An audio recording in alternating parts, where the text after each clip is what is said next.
सभी दोस्तों को नमस्कार। स्वागत है आप लोगों का RKGS क्लासेज में, जिसमें हम बायोलॉजी के महत्वपूर्ण प्रश्नों की श्रृंखला देख रहे हैं।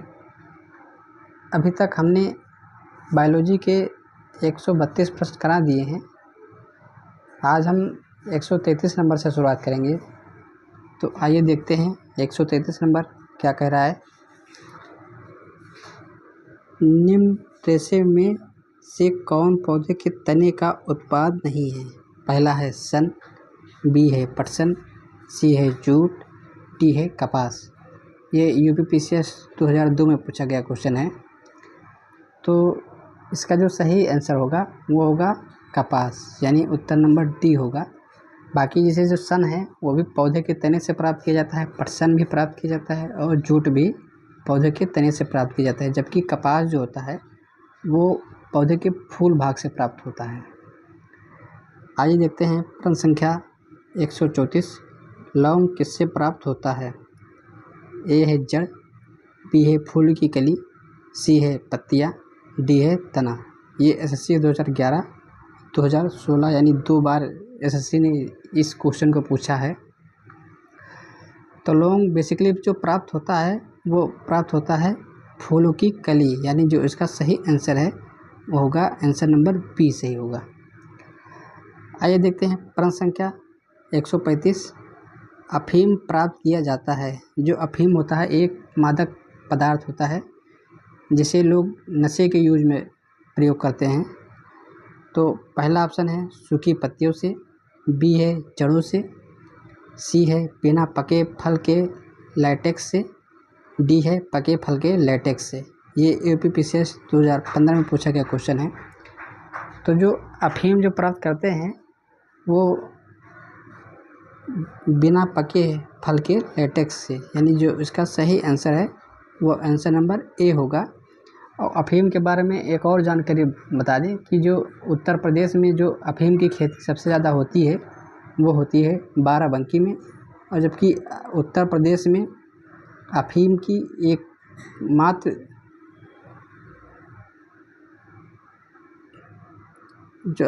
अफीम जो सबसे ज़्यादा बाराबंकी में होती है। इसी तरह आइए है प्रश्न संख्या 136। क्रिकेट के बल्ले बनाने के लिए किस लकड़ी का प्रयोग किया जाता है? पहला सेलिक्स परप्यूरिया, बी है लेलन यूसिटेटिसोइमम, सी है मोरिस एल्बा, डी है सेंट्रस देवदार। ये भी SSC 2015 में पूछा गया क्वेश्चन है। तो जो क्रिकेट के बल्ले होते हैं वो एक पौधा होता है मोरिस एल्बा, यानी उस पौधे से क्रिकेट के बल्ले बनाए जाते हैं, जिससे कि उसकी जो लकड़ी होती है वो हल्की भी होती है और ठीक अच्छी भी होती है। तो इसका जो सही आंसर होगा वो होगा आंसर नंबर सी।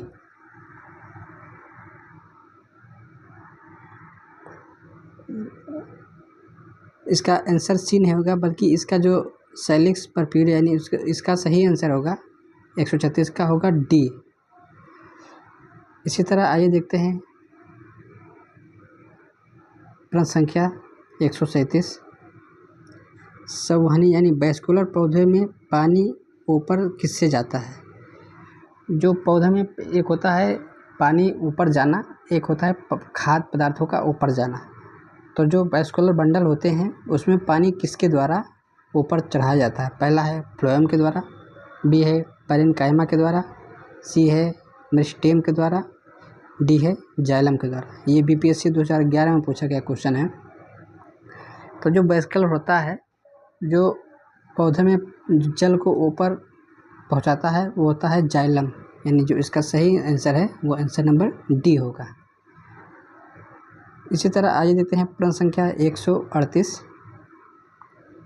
पौधों में जाइलम की उपस्थिति निम्नलिखित में से क्या होता है? पहला है जल का वहन, बी है खाद्य पदार्थ का वहन, सी है अमीनो अम्ल का वहन, डी है ऑक्सीजन का वहन। ये भी UPPCS 2015 SSC 2016 में पूछा गया क्वेश्चन है।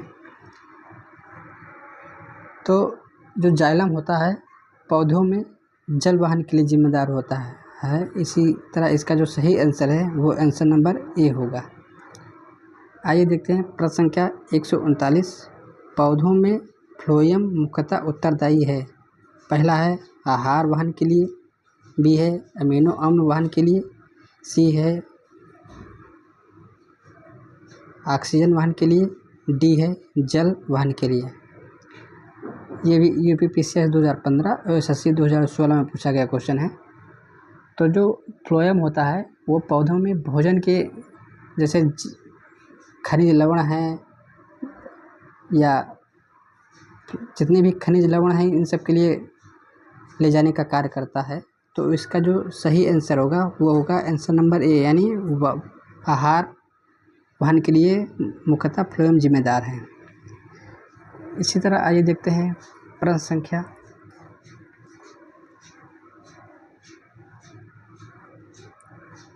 140। क्या कहता है,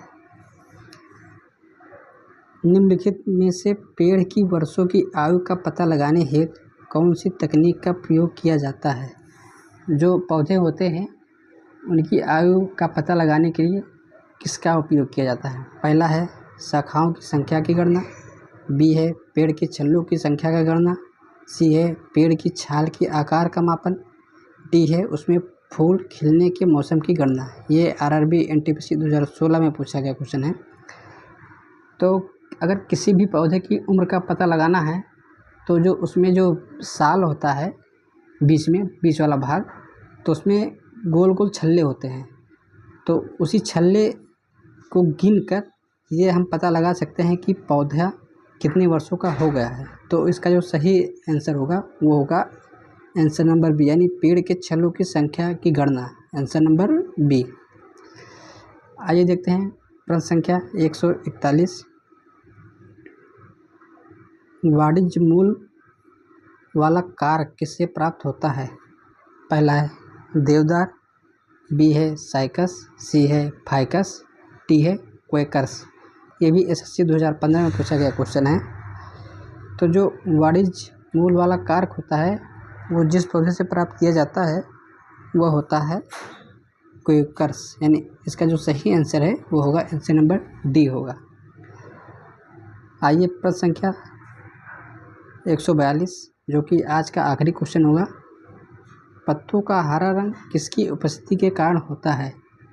पहला है प्रोटीन, बी है लिपिड, सी है क्लोरोफिल, डी है कार्बोहाइड्रेट। ये भी एसएससी 2016 में पूछा गया क्वेश्चन है। तो जो पत्तों का जो हरा रंग होता है वो बेसिकली क्लोरोफिल के कारण हरा होता है, यानी जो इसका सही आंसर होगा वो आंसर नंबर सी होगा। तो आज के लिए इतना ही, कल एक और नए वीडियो में मिलेंगे। तब तक के लिए नमस्कार, जय हिंद, वंदे मातरम।